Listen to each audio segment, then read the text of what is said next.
Ötən il Suriyada təsirini itirən Rusiya bir müddət əvvəl də Venezuela itkisinin ağrısını yaşadı. Moskvanın itirə biləcəyi daha bir müttəfiqi İran ola bilər. İran Rusiyanın əsas hərbi tərəfdaşlarındandır. Bu ölkə ətrafında baş verənlər Moskvanı çox narahat edir. Rusiyanı qorxudan əsas məsələ İranda hakimiyyət dəyişikliyi ehtimalıdır. Ekspertlər hesab edir ki, İranda hər hansı dəyişiklik Moskva üçün ciddi itki demək olacaq. Mövzunu Rusiyadakı xüsusi müxbirimiz Fərid Əkbərov davam etdirir. Rusiya faktiki olaraq geosiyasi təcrid vəziyyətinə çatıb. Son illərdə Moskva keçmiş tərəfdaşlarının əksəriyyəti ilə Avropa İttifaqı ölkələrindən tutmuş Gürcüstana, Ukraynaya və postsovet məkanın böyük bir hissəsinə qədər münasibətlərini itirib və ya ciddi şəkildə zəiflədib. Formal olaraq Rusiyanın hələ də müttəfiqləri var, amma əslində onların sayı sürətlə azalır. Moskvanın əsas müttəfiqlərindən biri İran, resurslara, orduya və geosiyasi təsirə malik həqiqətən böyük regional müttəfiq. Son vaxtlara qədər İran Rusiyanın yaxın şərqdə oyuncu statusunu qoruyub saxlamaqda əsas rol oynayırdı. Rusiya-İran ittifaqı ideologiya üzərində deyil, ortaq maraqlar toplusu üzərində qurulmuşdur. Bunlar Amerika Birləşmiş Ştatları və İsrail ilə qarşıdurma,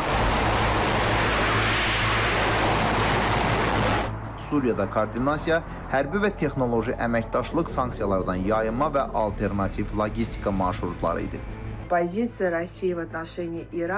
Rusiyanın İrana münasibətdə mövqeyi konkret hakimiyyət forması üzərində deyil, dövlətçiliyin qorunması və sabitlik üzərində qurulub. İranın çökməsi Moskva üçün birbaşa təhdiddir. Bu, Rusiya üçün Cənubi Qafqazdan Xəzər dənizinə, yaxın şərqə qədər regional təhlükəsizliyə birbaşa təhdiddir.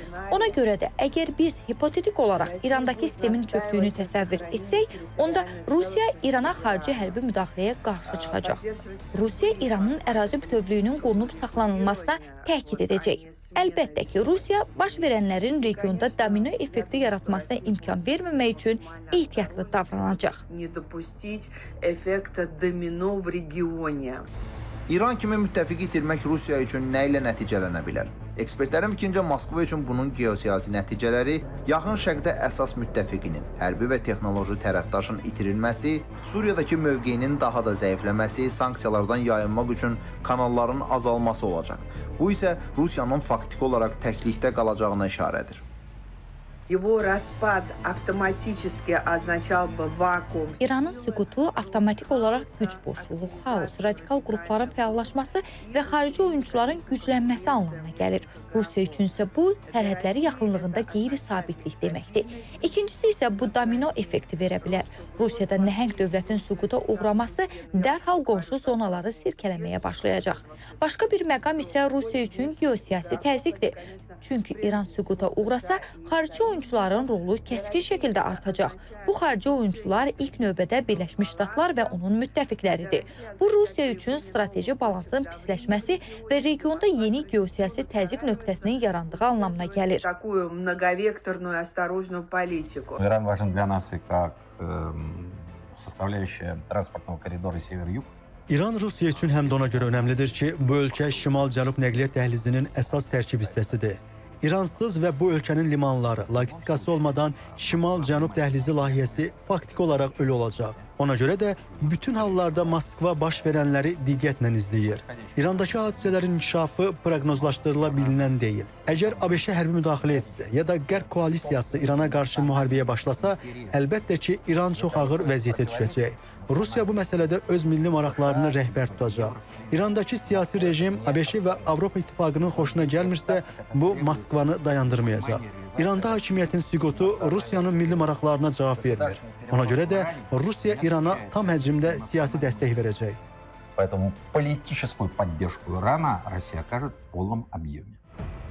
Ekspertlər hesab edirlər ki, əsas problem Moskvanın artıq sadiq rejimləri dəstəkləmək iqtidarında olmamasıdır. Bütün mövcud hərbi, iqtisadi və siyasi resurslar Ukrayna istiqamətində cəmləşib. Bu da Rusiyanın bir neçə strateji əhəmiyyətli regionda mövqelərini və sahib olduğu real təsir alətlərini itirməsinə səbəb olur. Müharibədən əvvəl mövcud olan Rusiya təsiri artıq dünyada yoxdur. Buna misal olaraq Suriya və Venezuelada baş verənlər göstərilir. Suriyanın Qamışlı bölgəsindən Rusiya hərbi bazasının çıxarılması və Rusiya Xarici İşlər Naziri Sergey Lavrovun bu günlərdə Amerika Birləşmiş Ştatlarının əməliyyatından sonra Rusiya şirkətləri açıq şəkildə Venezueladan çıxarılır bəyanatı hadisələrin məntiqi gedişatı hesab olunur. Для России, да, Мадуро ушел. Это наверняка ничего хорошего в этом нет. Rusiya üçün Maduronun getməsi heç də yaxşı olmadı.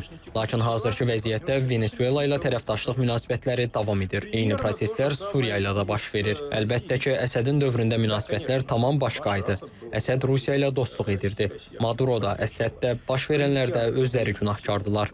Onlar islahatlarla bağlı danışıqlarda fəallıq göstərmədilər. O ki qaldı İrana, burada tamam mürəkkəb vəziyyətdir. Hələ ki, heç kəs bu prosesdən qalib və ya məğlub çıxmayıb. Baxaq görək, bu avantura ABŞ üçün necə bitəcək? Неизвестно, чем эта авантюра, если эта авантюра будет для США закончиться. Aydındır ki, Venezuelada, İranda və bütövlükdə dünyada baş verənlər Moskvanın imkanlarını məhdudlaşdırır.